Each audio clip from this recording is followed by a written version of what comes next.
내가 그들의 사로잡힘 곧 소돔과 그의 딸들의 사로잡힘과 사마리아와 그의 딸들의 사로잡힘과 그들 중에 너의 사로잡힌 자의 사로잡힘을 풀어주어 내가 내 수욕을 담당하고 내가 행한 모든 일로 말미암아 부끄럽게 하리니 이는 내가 그들에게 위로가 됨이라.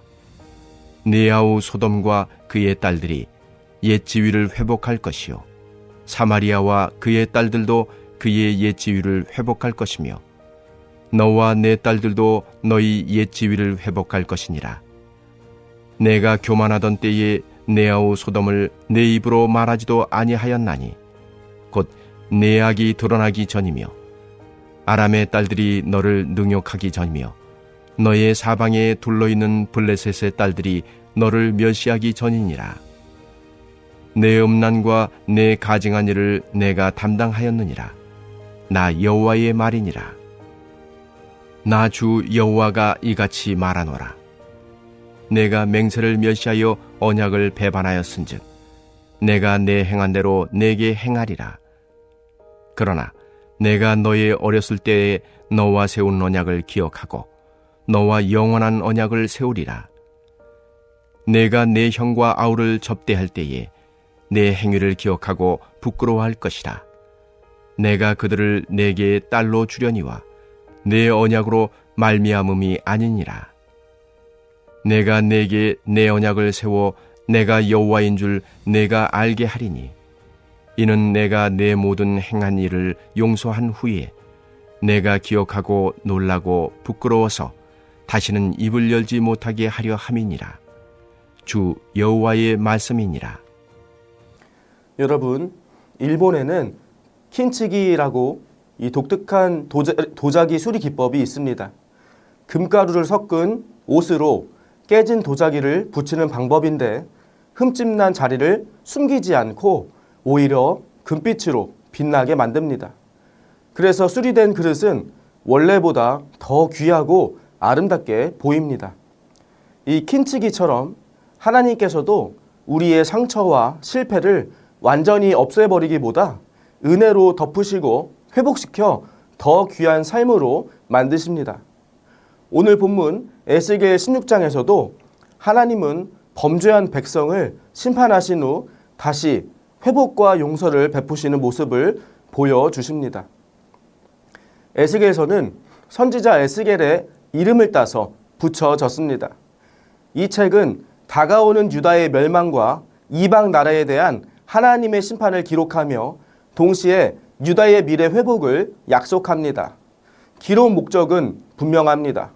이스라엘과 열방에 대한 하나님의 심판과 그분의 백성에 대한 영원한 구원을 선포하기 위함입니다. 소돔과 사마리아가 옛 지위를 회복하고 유다 역시 옛 지위를 회복하게 될 것입니다. 하나님은 맹세를 멸시하고 언약을 배반한 유다를 심판하신 후에도 그와 세운 언약을 기억하시고 영원한 언약을 다시 세우실 것입니다.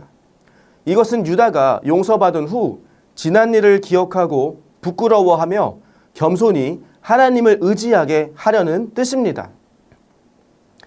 본문은 하나님께서 포로로 잡혀간 이스라엘뿐 아니라 소돔과 사마리아까지 이전 상태로 회복시키시겠다고 선언하며 시작합니다. 이는 하나님의 공의와 긍휼이 함께 나타나는 장면입니다. 하나님은 회개하는 자에게 새로운 기회를 주시고 관계를 회복시켜 주십니다.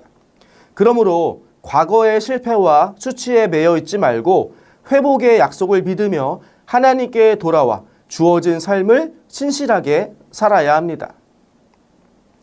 과거 예루살렘은 스스로 의롭다 여기며 소돔과 사마리아를 멸시했습니다. 그러나 이제 자신도 심판을 받음으로써 부끄러움을 알게 될 것입니다. 그 경험을 통해 죄를 인정하고 하나님의 공의를 깨닫게 됩니다. 우리도 종종 다른 사람의 실패나 잘못을 보며 속으로 판단하고 비난할 때가 있습니다. 겉으로는 아무 말 하지 않아도 마음속에서 나는 저렇게 하지 않았어 라고 스스로를 높이는 순간이 있다는 것입니다. 그러나 성경은 그런 태도를 경계하며 먼저 우리 자신의 연약함과 죄성을 깊이 돌아보라고 말씀합니다.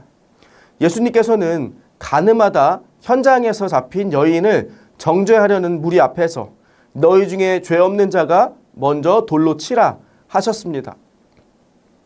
그 말씀에 사람들은 하나둘씩 돌을 내려놓고 떠났습니다. 이는 우리 모두가 하나님의 은혜 없이는 설 수 없는 죄인임을 보여줍니다. 타인의 허물을 보았을 때 우리는 그것을 비난의 재료로 삼기보다 나 또한 넘어질 수 있는 존재임을 인정하는 거울로 삼아야 합니다. 그때 우리의 마음은 더 부드러워지고 다른 사람을 향한 연민과 중보의 마음이 생기게 되는 것입니다. 결국 다른 사람의 실패조차도 하나님 앞에서 우리를 더 겸손하게 하고 은혜를 붙드는 계기가 될 수 있습니다. 이것이 바로 성도가 취해야 할 마땅한 태도입니다. 하나님은 죄를 결코 대수롭지 않게 여기지 않으십니다. 그분은 공의로 심판하시는 분이지만 동시에 무한히 자비로우신 용서의 하나님이십니다. 이스라엘의 용서는 그들의 회개나 공로 때문이 아니라 오직 하나님의 주권적인 은혜와 긍휼에서 비록되었습니다. 돌아오는 자녀를 먼저 품어주시는 아버지처럼 하나님은 탕자를 맞이하듯 우리를 품어주십니다. 하나님의 용서 앞에서는 더 이상 자신을 변명하거나 합리화할 필요가 없습니다. 죄가 아무리 깊어도 하나님의 은혜 앞에서 우리는 새 출발할 수 있다는 것입니다. 다만 그 용서를 값싼 것으로 만들지 않기 위해 우리는 늘 죄를 경계하고 깨어 있어야 합니다. 그리고 받은 용서와 사랑을 이웃에게 흘려보내는 통로가 되어야 합니다.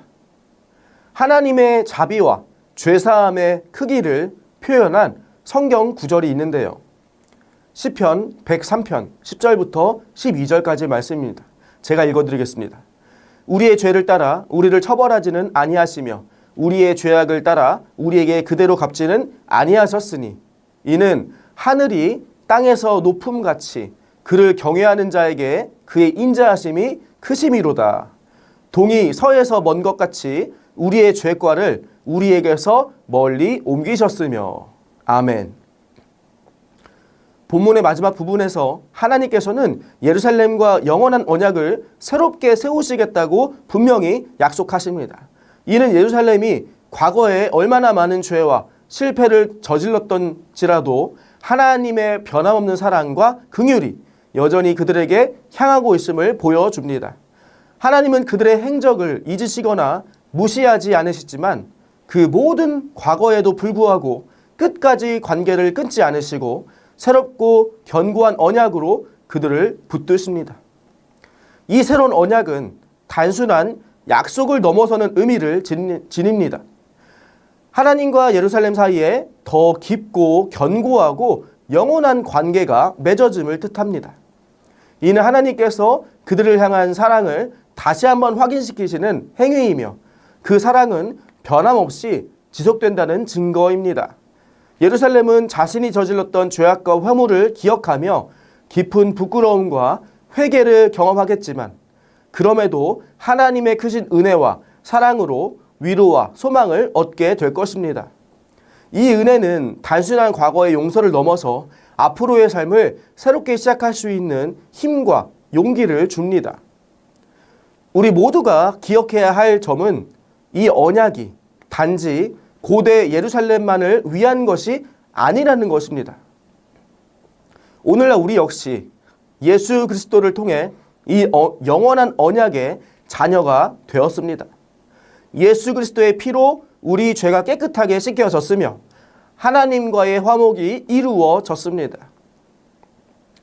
그렇기에 우리는 과거에 부끄럽고 어두웠던 모습, 즉 옛 사람을 떠올릴 때마다 죄책감에 눌려 움츠러들 필요가 없다라는 것입니다. 오히려 그 기억이 우리를 절망으로 몰아넣기보다는 하나님의 무한한 사랑과 은혜를 다시 한번 의지하는 계기가 되어야 합니다. 하나님의 사랑은 변하지 않으며 그 은혜 안에서 우리는 새로운 소망을 가지고 살아갈 수 있습니다. 그 소망은 단지 이 땅에서의 삶뿐 아니라 영원한 하나님 나라의 기쁨과 평화를 향한 약속이기도 합니다. 그러므로 우리 모두는 하나님께서 세우신 이 영원한 언약 안에서 매일 새롭게 힘을 얻고 하나님의 뜻을 이루시는 삶에 헌신해야 할 것입니다. 과거의 실패와 좌절에 머무르지 말고 하나님의 끝없는 긍휼과 사랑을 붙들며 믿음으로 담대히 오늘 하루도 걸어가시기 바랍니다. 사랑하는 성도 여러분, 영원한 언약을 기대하십시오. 하나님 나라에서 받을 영원한 상급을 바라보십시오.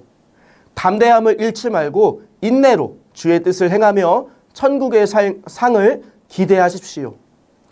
하나님은 심판받았던 예루살렘에게 회복과 영원한 언약을 선포하셨습니다.